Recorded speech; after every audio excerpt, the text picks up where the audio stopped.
For over 2,000 years, theorists, researchers, and teachers have sought to understand different learning theories to try and explain how we learn and ways to improve learning. Learning has always been at the forefront of the educational process. However, over time, the process has undergone fundamental changes. The changes can somewhat be accredited to theorists and their learning philosophies, such as the concepts behind the contemporary learning theory. The learning debate continues today, and since beginning my studies, it is one that I have found myself drawn into as I develop my own personal learning framework, also known as PLF. The following presentation is aimed at discussing my understanding of the contemporary learning theory. Furthermore, I will be demonstrating how connections with certain theorists and their models have influenced the type of teacher I want to become, and how I have found these models can either facilitate or restrict learning through pedagogical practices. To achieve this, I will draw upon my practical teaching experiences, as well as elaborate on the type of classroom I aim to create in the future based upon my PLF. A key ambition of mine is to provide my future students with opportunities to use all of their senses and different intelligences to help them discover and identify the ways in which they learn best. In order to accomplish this, I imagine I will be spending many hours planning and adjusting the curriculum, ensuring teaching methods employed meet the learning needs of my students. I will need to formulate routine, build relationships, both with and amongst my students, set individual learning goals for each student, and create a place where students feel they belong. In other words, I need to establish cognitive, emotional, and social stability inside my classroom environment. Over time, education evolved to meet the needs of the learner, teacher, and society. Now more than ever, technology is forcing society to change at a rapid rate, making it even more important the need for students to be given every opportunity to be successful learners who are confident, creative individuals and who will develop into active, informed, reliable, productive members of society.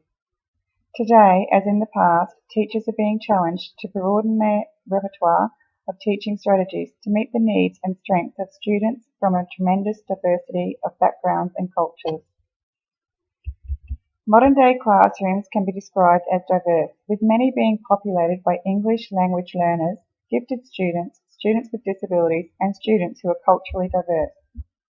These students enter the classroom with a broad range of pre-existing knowledge, skills, beliefs, and attitudes, which influence how they attend, interpret, and organise incoming information. All teachers have an obligation to ensure their classroom is a place where equality and inclusiveness is modelled and prompted on a daily basis. However, achieving this requires the teacher to be aware of cultural influences within the classroom, including their own.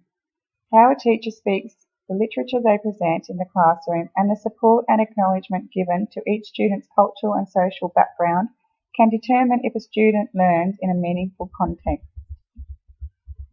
Contemporary learning theories, including constructivist, social constructivist, humanistic, and, for certain aspects of learning, behaviourist, have influenced how I have developed my PLF.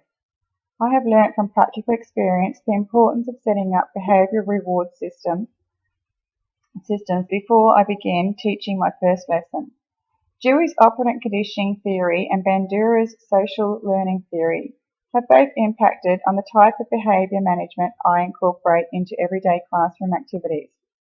Just as in operant conditioning, I have found that positive reinforcement involves the addition of a reinforcing stimulus following a behaviour that makes it more likely that the behaviour will occur again in the future. For example, if a student is demonstrating good work ethics, I will reward that behaviour. This can be as simple as a verbal acknowledgement. On numerous occasions, surrounding students will witness this recognition and, as Bandura would say, the action motivates others to change their behaviour via observation. My educational experiences, having children of my own, my age and level of maturity, all reflect in my teaching approaches. If I had to describe myself in the classroom, I would say I am a sensitive, caring, pre-service teacher who strives to listen to and hear her students. My main aim when I walk into a classroom is to encourage, inspire, assist, prompt and build on each and every student's learning abilities. I am passionate about learning, and whether I am promoting it or absorbing it, I have found that knowledge builds confidence. Research shows that the best teachers are not necessarily those with the most experience. They are the ones with enthusiasm for their work, high aspirations for the success of every pupil, positive relations, high motivation, commitment, and resilience. Self-worth and self-confidence are recognised as an important part of a student's educational journey.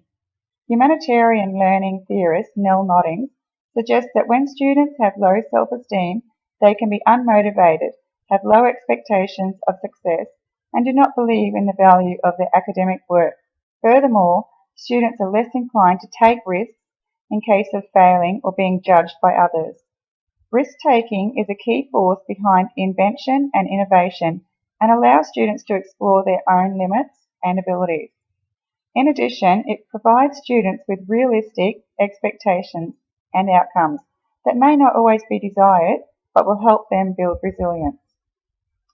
I believe contemporary theories of learning are conceptual frameworks that can assist teachers' understanding of how information is absorbed, processed, and retained during learning. As long as cognitive, emotional, and environmental influences, as well as prior experience, are also taken into consideration, it would be fair to say that all teachers should be able to gain an understanding of how students acquire, change, and retain knowledge and skills. Practical teaching experience has allowed me to recognise the benefits of tapping into the experience and knowledge of my peers. I soon discovered this when my first mentor demonstrated to me the benefits of including notable traditional theories of contemporary learning, including behaviourism, cognitivism, and constructivism, into her classroom procedures. From the onset of stepping into her class, I discovered her ability to create a child-centred learning environment where she acted as a facilitator while encouraging her students to take control of their own learning. She achieved this by engaging her students and incorporating their interests while developing new insights.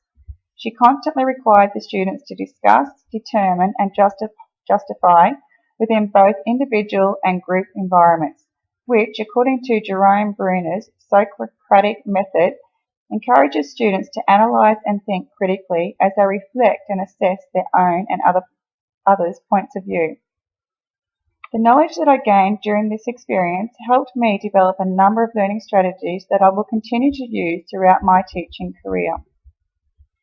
Scaffolding, explicit teaching, collaborative learning, and positive reinforcement are just some of the strategies that I have incorporated into my learning framework. Lev Vygotsky's zone of proximal development theory suggests that collaborative learning environments and scaffolding help the student to build on what they already know. Creating a foundation to build upon while stimulating new ideas through what Fragman refers to as piggybacking is a positive way to encourage cooperative learning and harness the synergy of group work. Although there are some limitations with collaborative learning, including the fact that not all learners learn at the same speed, and therefore any learners in a group who do not understand the work may feel lost or simply copy in order not to be left behind. I have found the benefits such as developing a student's ability to listen to others, consider alternatives, show flexibility, and appreciate other points of view far outweigh any limitations. Learning experiences that stimulate students to be active learners are engaging, relevant, challenging, and significant. Children are naturally inquisitive and often pose questions to gain a sense of themselves and the world around them. Dewey's theory of learning is that optimal learning and human development and growth occur when people are confronted with substantive learning problems to solve. Pedagogy that captures the interests of students and that engages students in learning tasks and activities can produce a number of positive effects. Firstly, it can dramatically reduce the demands of behaviour management. In situations where students have put some input into or simply enjoy or relate to learning tasks and activities, they tend to buy into the teaching learning process. Their commitment to learning is stronger, and as such, behaviour management demands are reduced. This is supported by Lev Vygotsky's social cultural theory, which emphasises the importance of students' active involvement in authentic learning tasks. Secondly, functional, genuine problems help create critical, higher-order thinking skills. An example of this is problem-based learning. This type of strategy encourages students to consider the problem as they plan, perform, and solve. It also encourages students to develop an understanding of the content and to think for themselves. According to McIntyre, there is not one means of action and expression that will be optimal for all learners. The same can be said for a crucial component in determining if a student has in fact learnt what is expected of them. Assessment is a dynamic process which involves gathering, analysing and using relevant and valid information about the learner. However, fair and true assessment can only be achieved if we provide students with the opportunity to justify or explain their answers using differentiated methods that align with their learning abilities. After all, if we teach using differentiated instruction, shouldn't we allow students to be assessed through differentiated assessment? There are many aspects of a child's life which contributes to how they learn in a school environment. Limitless pedagogy strategies and learning theories that promote and enhance learning should see students' learning needs being met. An effective educator is one who continually checks for student understanding and searches for the intervention that will enable each student to succeed.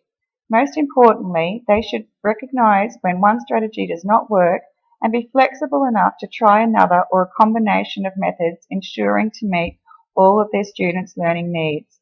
If I listen, observe and learn through my students, I will increase my chances of achieving this. After all, a good teacher learns as much as they teach.